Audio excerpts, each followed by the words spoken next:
नमस्कार. महाराष्ट्र योजना कॉर्नरमध्ये आपल्या सर्वांचे स्वागत आहे.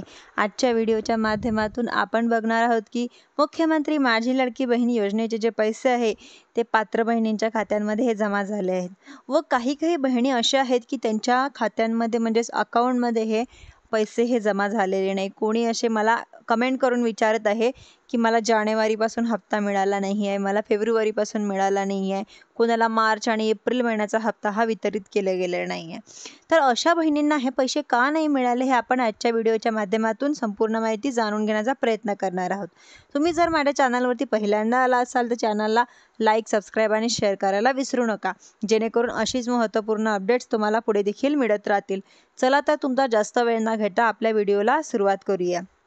ज्या पण बहिणी आहेत की त्यांना हे जानेवारीपासून महिला म्हणजे पैसे हे मिळालेले नाही, त्यांना हप्ता हा मिळालेला नाही आहे, या बहिणी म्हणजेच की सरकार प्रत्येक महिन्याच्या काही हप्ता वितरित करायच्या आधी निकष असतात.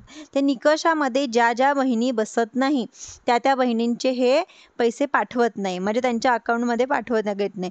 कारण की काही बहिणींचं कसं असतं की आज त्यांच्याकडं 4 चाकी गाडी नाही आहे, पण पुढच्या महिन्यात नक्की ते 4 चाकी गाडी घेत असतील, मग तेव्हा त्या निकषाच्या बाहेर होतात. मग त्यामुळं लाडक्या बहिणींना तेव्हापासून त्या लाडक्या बहीण योजनेचा हप्ता हा त्यांना मिळत नाही. म्हणून लाडकी बहीण योजनेच्या बऱ्याचशा महिलांना त्या निकषामध्ये बसत नसल्यामुळे त्यांना हा हप्ता वितरित केला गेलेला नाही आहे. धन्यवाद.